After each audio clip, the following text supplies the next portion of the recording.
Everyone, आप सभी का बहुत बहुत स्वागत है मेरे चैनल BL स्टोरी टेलर पे। और आज मैं आपके साथ इमॉर्टल नाइन टेल फॉक्स का नेक्स्ट पार्ट लेके आए। चलिए उसे शुरू करते हैं। जैसे कि आपने पिछले एपिसोड में देखा कि मिंग फेंगशी को फू याओ ने यानी कि जिन क्वांगयाओ ने बहुत बुरी तरह से बेरहमी से मार दिया होता है। एक्चुअली वो जानता था कि कहीं ना कहीं उसकी मदर को कभी ना कभी उसके मरने के बाद सच तो पता ही चल जाएगा, बट उसे ये नहीं पता था कि उसकी मदर उसे कन्फ्रंट करने आ जाएगी। मिंग फेंगशी को मारने के बाद जो हमारा जिन क्वांगयाओ होता है उसे बहुत दुख होता है, बहुत बहुत रोता है वो उस दिन। लेकिन वो जानता था कि अगर वो ऐसा करेगा तो उसके बाद वो चारे के रूप में उसकी लाश को वहाँ रखेगा, जिसकी वजह से एक ना एक दिन विंग को बहुत गुस्सा आएगा जब उसे हकीकत पता चलेगी। और उसके बाद वो उसे मारने के लिए या उसके साथ एक फ़ाइट लड़ने के लिए आएगा जिसमें वो विंग को मारना चाहता था। उसका एक क्लियर मोटिव था कि बाय हुक और बाय क्रुक जो भी करे, वो जैसे भी करे, वो यहाँ पर विंग को बहुत बहुत तगड़े तरीके से नुकसान पहुंचाना चाहता था। और यही उसका वन एंड ओनली गोल था, यही उसका मोटिव था। और वो बस इसी के सहारे विंग को नुकसान पहुंचाना चाहता था। उसका लाइफ में एक ही मोटिव था कि विंग से उसे हर चीज़ में जीतना है, आगे बढ़ना है। और अगर वो नहीं बढ़ पाया तो विंग को टांग खींच के उसे ज़मीन पर गिरा दो, उसे धक्का दे दो। यहाँ पर विंग भी आग में बूला हो गया और वो लड़ने की पूरी तैयारी करता है। और वो यहाँ पर सो जिशु और गोशी के हाथ में अपने बच्चों को सौंप के पृथ्वी के लिए निकल जाता है। यहाँ पर वन कशिंग बहुत ज़्यादा टेंस्ड होता है और वो दोनों बच्चों को यहाँ पर वेंचिंग के हाथों में देता है। सो जिशु भी बहुत ज़्यादा टेंस हो गया था और वो भी वेंचिंग और वेंडिंग को कहता है कि तुम लोग इन बच्चों को संभालो, तुम इनका ध्यान रखना, हम तुम्हारे सारे इसे छोड़ के जा रहे हैं और तुम दोनों को भी इस पूरे सेट का ध्यान रखना होगा। तो वेंचिंग कहती है और जो हमारा वेनिंग होता है वो भी कहता है, क्योंकि वो भी वेन थे और वन कशिंग भी वेन था। तो वो लोग कहते हैं कि गौशी प्लीज़ आप तो यहाँ रुक जाइए। यहाँ पर वन कशिंग कहता है मैं यहाँ नहीं रुक सकता सो जिशु, अगर तुम रुकना चाहो तो। सो जिशु कहता है कि तुम्हें लगता है कि विंग मुसीबत में है और हम यहाँ पर रुक के तमाशा देखें। तुम जानते हो कि पृथ्वीवासी यहाँ तक नहीं आ सकते, लेकिन हम लोग वहाँ जा सकते हैं। हम विंग को प्रोटेक्ट करना चाहते हैं। लेकिन मैं तुम्हें एक चीज़ बता दूँ कि तुम्हें यहाँ पर रहकर इन दोनों बच्चों को जब तक हम वापस नहीं आ जाते इन्हें ढंग से पालना होगा। वो एक कमरे में पूरा का पूरा जाम लगाते हैं जहाँ पे बिल्कुल वो कमरा प्रोटेक्टेड था। वहाँ पर दोनों बच्चे और वेंचिंग आराम से बैठे होते हैं और वेनिंग को एक ऐसा चाबी दे दी जाती है, एक ऐसा ताबीज़ दे दिया जाता है कि वो अंदर बाहर कर सकता था, उसे वो बैरियर नहीं रोकेगा। वो सिर्फ ताबीज़ वाले इंसान को कुछ नहीं कहेगा, बाकी कोई भी इंसान अंदर आने की बिल्कुल भी कोशिश करेगा या ज़बरदस्ती अंदर घुसेगा, वो इंसान वहीं जल के राख हो जाएगा। यहाँ पर सो जिशु ना बहुत ज़्यादा टेंस था और वो विंग और लंजा जैसे ही पृथ्वी के लिए निकल जाते हैं तो पीछे पीछे वन कशिंग और सो जिशु भी पृथ्वी के लिए निकल जाते हैं। वो प्रॉपर उस गेट से जाना चाहते थे जिस गेट से आखिर जो दूर देश के लोग या इमॉर्टल पूरे विधि विधान के साथ मॉर्टल रेल्म में आते हैं।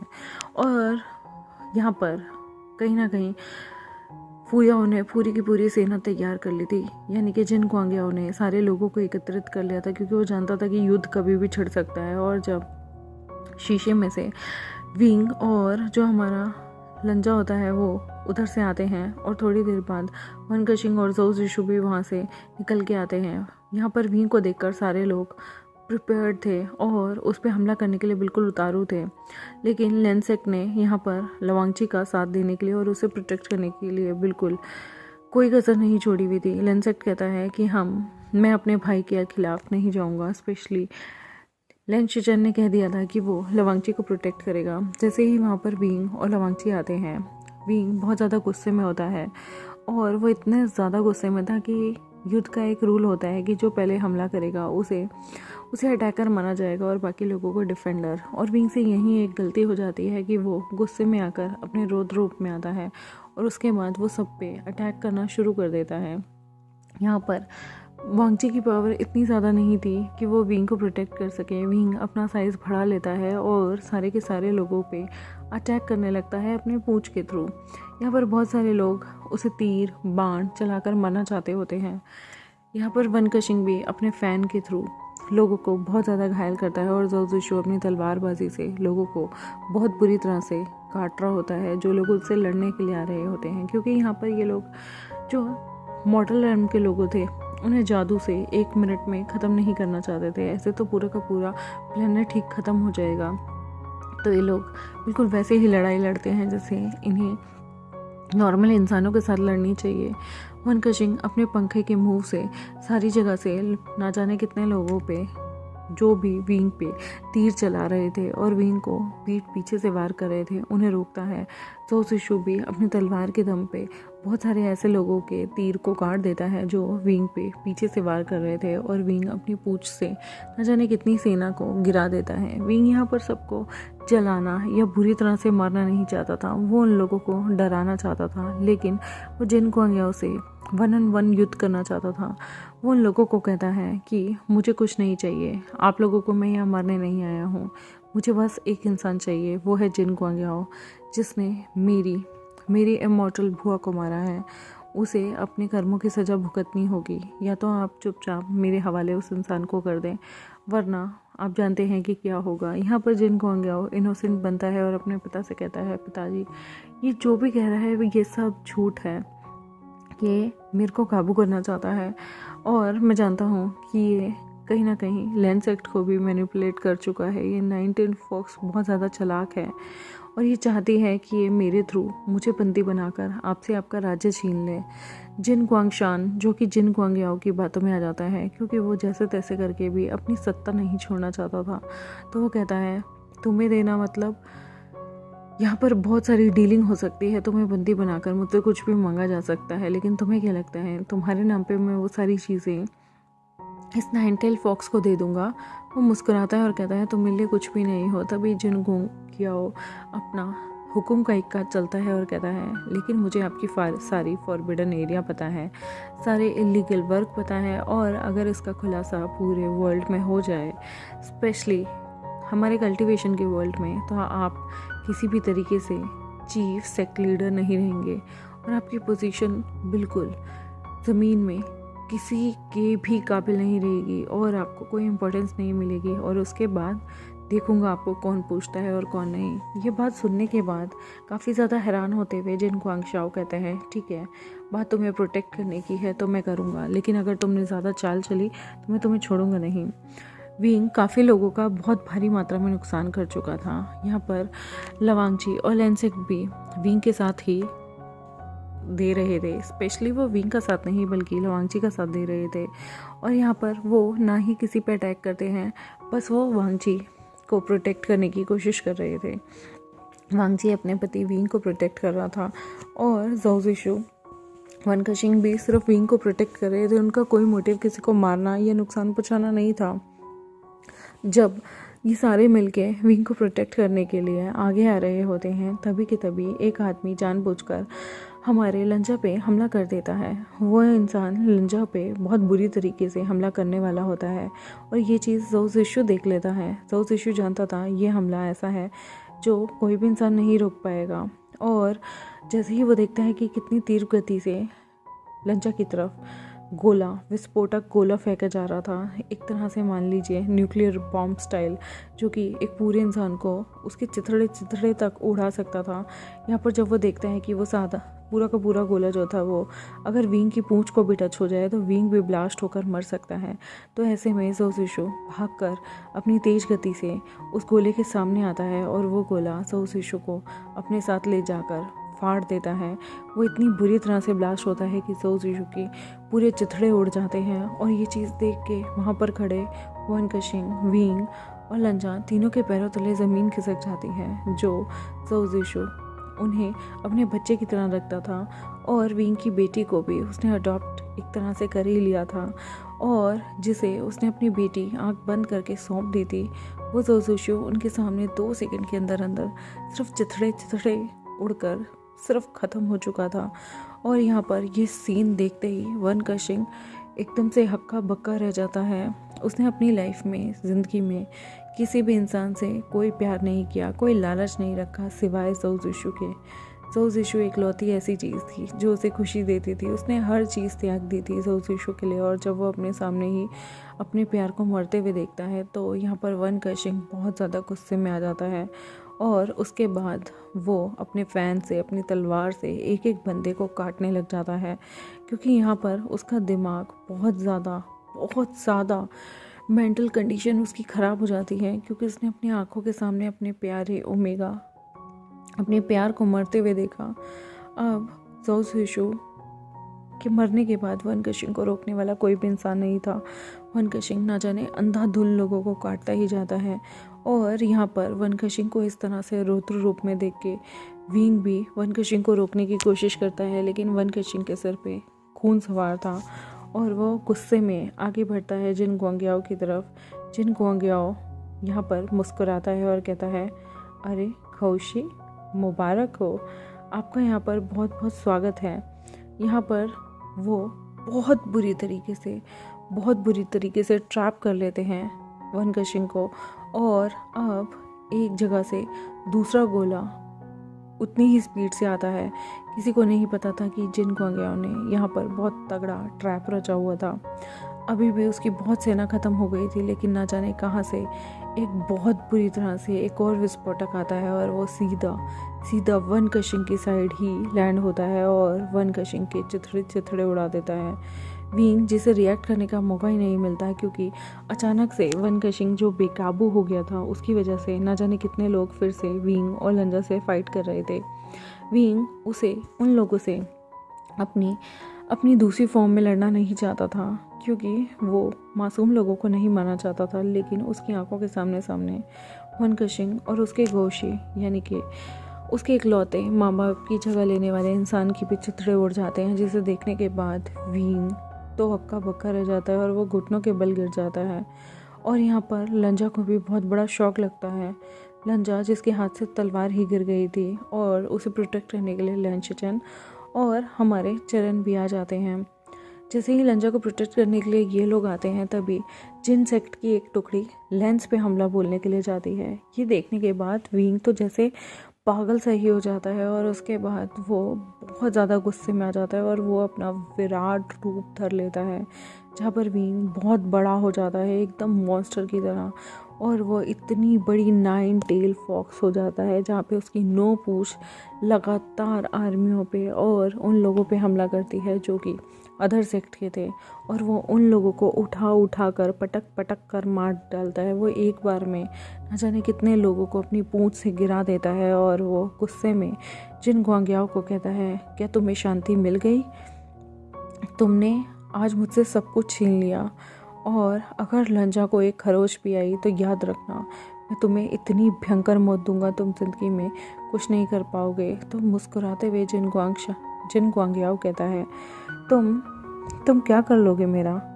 मैं जानता हूँ कि तुम्हें सबसे ज़्यादा इफ़ेक्ट इस इंसान से पड़ता है ना, क्योंकि ये लियांगछा जैसा दिखता है, लेकिन डोंट वरी, अगर लियांगछा मेरा नहीं तो तुम्हारा भी नहीं, और तुम्हें लियांगछा तो मैंने नहीं देने दिया, लेकिन लंजा भी तुम्हें नहीं मिलेगा। वो अपनी इविल मुस्कान बढ़ाता है और दूसरे सेक्ट की टुकड़ियों को भी गुप्त रूप से अटैक करने के लिए लैंड सेक्ट पे भेज देता है, और वो कहता है, तुम मुझसे कभी नहीं जीत पाओगे। विंग बहुत ज़्यादा गुस्से में आ जाता है और वो अपनी एक पूंछ का सीधा अपनी एक पूंछ से हवा में जिन गुआंगयाओ को उठा लेता है। जिन गुआंगयाओ जो कि सोच रहा था कि विंग दूसरों लोगों में लड़ने में बिजी होगा, लेकिन यहाँ पर विंग की पावर बहुत तगड़ी थी। उसने ना जाने कितने लोगों को एक बार में ही फेंक के दूर मारा था, जिसकी वजह से ना जाने कितने लोगों की गर्दन, हाथ, पैर और कमर और यहाँ तक कि पसलियाँ तक टूट चुकी थी। लोग फाइट बैक नहीं कर पा रहे थे। घसीट के विंग उन लोगों को मारता है जो लंजा की तरफ बढ़ रहे थे, और बुरी तरीके से उन्हें कुचलता हुआ आगे बढ़ जाता है। यहाँ पर विंग का रौद्र रूप था, और वो गुस्से में अपनी 9 टेल फॉक्स की पूरी शक्ति यूज़ करते हुए ना जाने कितने सोल्जर्स को मार चुका था। लैंड सेक्ट के मूव से पहले ही ना जाने कितने लोगों को उसने लंजा को प्रोटेक्ट किया। उसकी आंखें गुस्से से भर गई थी, क्योंकि उसकी आंखों के सामने शिफू, ज़ोउ शिशु और गौशी वन केशिंग मारे गए थे। उसके माँ बाप की जगह ये लोग थे जिन्होंने उसके सेक्ट को प्रोटेक्ट किया, और उसकी आंखों के सामने दोनों को बुरी तरीके से मार दिया गया। वो जानता था कि इसी तरीके से उसके माँ बाप को भी पहले मारा गया था। वो गुस्से में जिन गुआंगयाओ को अपनी पूंछ से उठाता है, बहुत टाइटली उसे स्क्वीज़ कर देता है कि उसकी दम घुटना शुरू हो जाए और वो आसमान में न जाने कितने कितने किलोमीटर ऊपर तक हमारे जिन गुआंगयाओ को लेके जाता है अपनी पूंछ से, और वहाँ से उसे सीधा धड़ाम से नीचे फेंक देता है।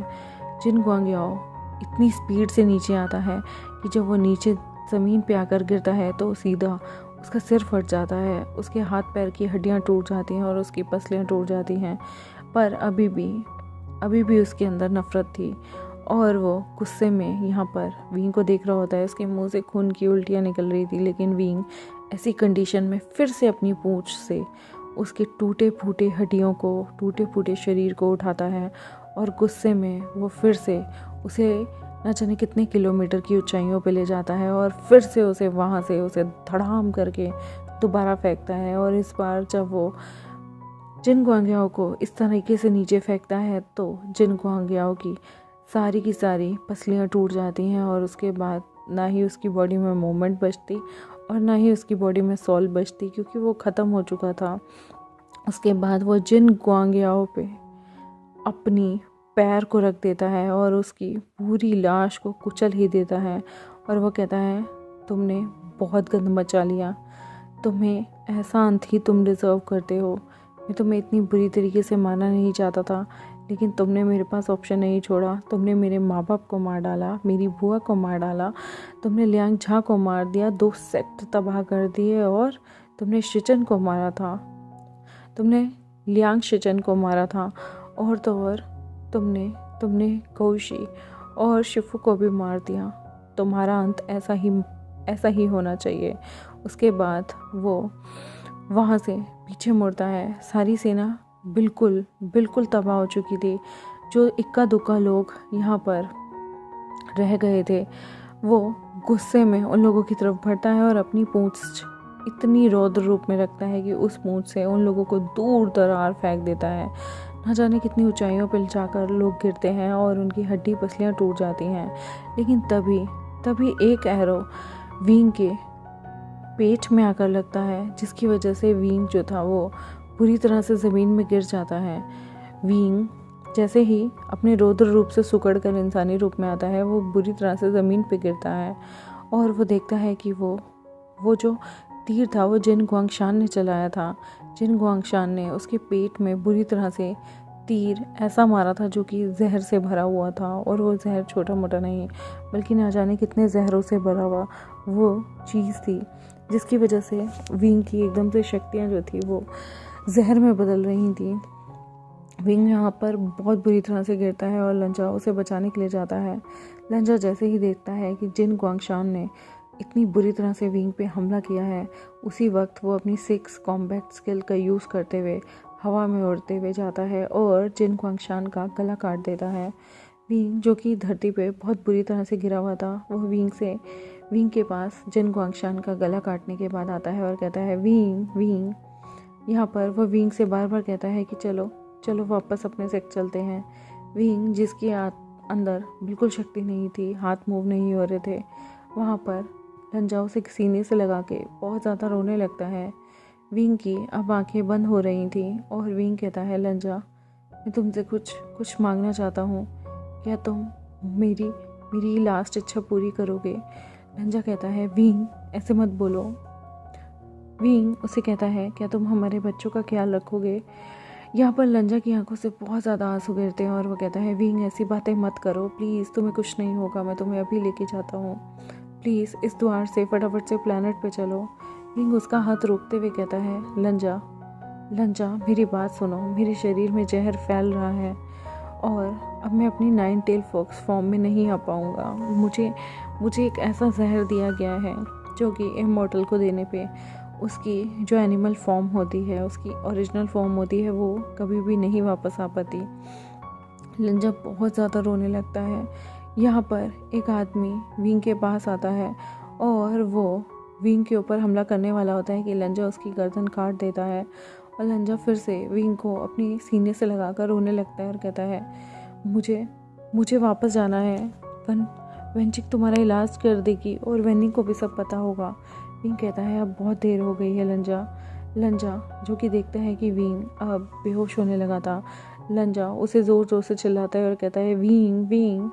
यहाँ पर वींग एकदम से बेहोश हो जाता है उसकी बाहों में, और जब लंजा देखता है कि वींग के ना ही हाथों की नसें चल रही होती हैं और ना ही दिल की धड़कन, लंजा घबरा जाता है और वो वींग को ज़ोर ज़ोर से हिलाकर बोलने लगता है वींग वींग तुम्हें कुछ नहीं होगा, वींग वींग तुम्हें कुछ नहीं होगा, वींग तुम मेरी बात सुन रही हो ना, तुम्हें कुछ नहीं होगा। लेकिन वो देखता है, वो हाथ लगाता है, आगे बढ़ाता है और वींग की सांसों को उसकी नाक के पास से चेक करता है, तो वो देखता है वींग की सांसें भी नहीं चल रही हैं और धीरे धीरे उसकी पल्स भी चलना बंद कर देती हैं और उसका दिल भी धड़कना बंद हो जाता है। और तभी चिरन आगे बढ़कर चेक करते हैं और कहते हैं ये अब जिंदा नहीं रहा। ये सुनते ही लंजा जो कि बहुत ज़्यादा घबराया हुआ था, वो बेहोश होकर वहाँ गिर जाता है और यहाँ पर ये युद्ध भी रुक जाता है, जिसमें ना ही किसी की जीत हुई थी और ना ही किसी की हार। वींग जो कि वहाँ पर लंजा जो कि बेहोश पड़ा था, उसने वींग को अपनी बाहों में जकड़ा हुआ था और लंजा ये सदमा सह ही नहीं पाया कि उसका वींग मर चुका है। गाइस, मैं अपने एपिसोड को यहीं ख़त्म करती हूँ और जल्दी आपसे मिलती हूँ नेक्स्ट एपिसोड के साथ। तब तक मेरे चैनल को सब्सक्राइब, वीडियो को लाइक और बेल आइकन को प्रेस ज़रूर कर लीजिएगा। और आज के एपिसोड में वींग की मौत हो जाती है, उसके 9 टेल इमॉर्टल रूप को बुरी तरह से बर्बाद कर दिया जाता है। देखते हैं आगे क्या होगा, लंजा के दोनों बच्चों को कौन पालेगा और लंजा की कंडीशन क्या होगी। तब तक के लिए मेरे चैनल को सब्सक्राइब रखें। Thank you very much, bye bye.